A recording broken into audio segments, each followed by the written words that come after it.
As the continuity of government continues to crumble here in Canada, as government loses grips with trying to control its citizens through crazy indoctrinative World War II Nazi measures here in Canada, people have been taking to their bank accounts and starting to remove their funds. People lost the confidence in their government, in turn, which causes a runoff on the monetary system, which is very disastrous to any country when people run off to the banks and create a runoff on the monetary system. Well, what is that going to affect? It's going to affect our food. Food is going to become so severely unaffordable going into the future. And let's go through the channel, Time Machine, our channel here on our Time Machine. And let's see what we were predicting years ago. Price of food is costing more than my rent. That's in the city of Vancouver, and that's why I got out 5 years ago. Mike in the Night, middle class can't afford food. 2 years ago, live stream.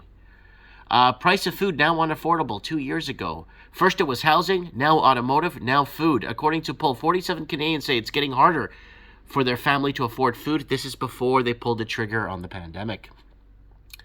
What else we got here? Price of food spiking near a city near you. A year ago, that's not even old news. There we go. Price of food skyrocketing 4 years ago. Government's asking citizens to stockpile food. That was in Germany, and that was 5 years ago. And pensioners can't afford food 2 years ago.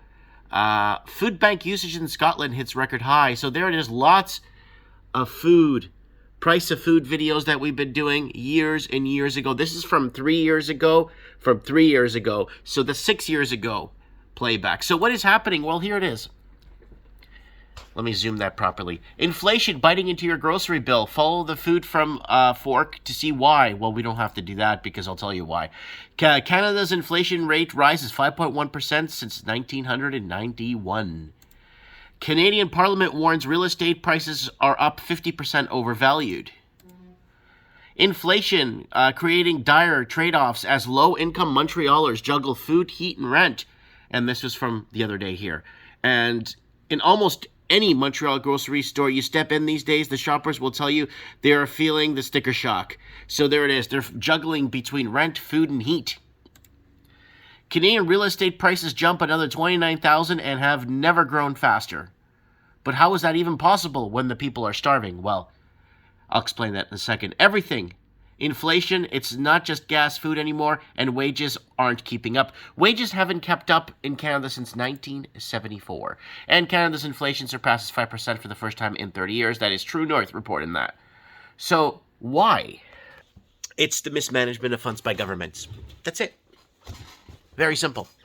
Canada competed for money launderers. None of our housing is tied to income. Housing is not tied to income, because if housing was tied to income, when the pandemic hit, guess what?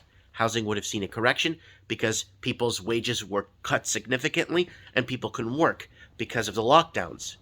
But if anything, housing went up and tripled and quadrupled because we're competing for money launderers, parking their money in from China. We got the Hong Kongese. Now we're working on getting the people in from Taiwan.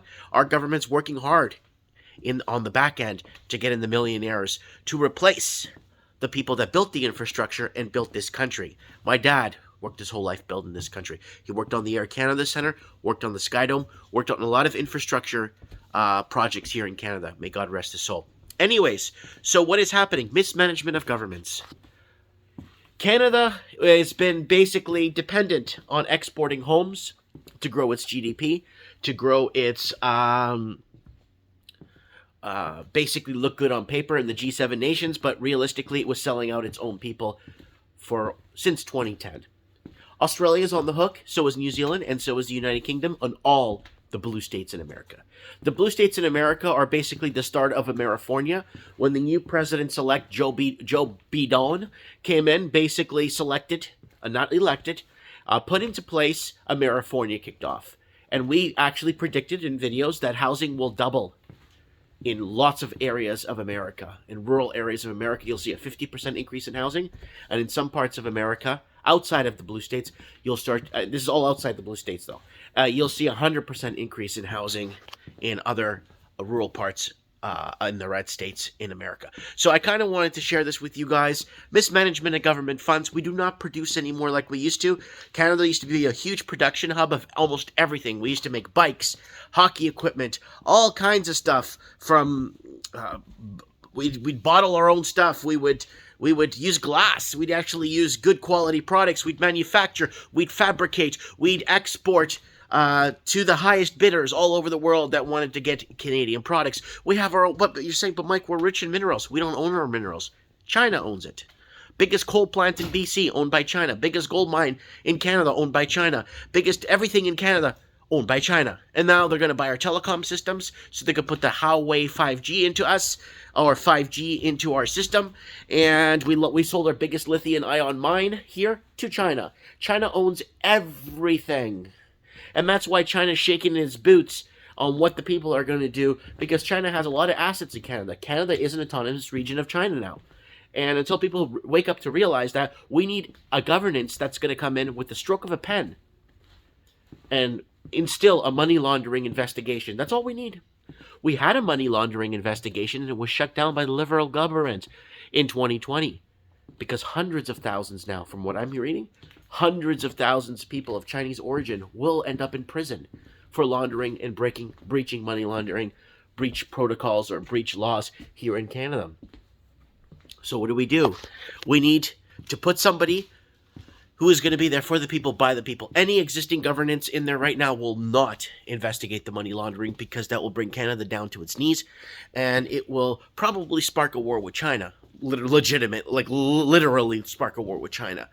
We just want to make sure that the money that was brought into our country is not illegal, acquired illegally through fentanyl sales, through chemical plants in China, bringing in the fentanyl and chemicals and opioids into Canadian shores, on Canadian shores and blue states of America, creating this death.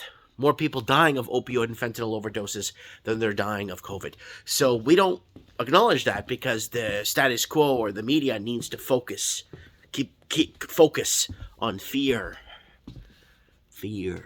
Anyways, guys, that's just my 2 cents. Food will become severely unaffordable, and people are going to have to figure out something.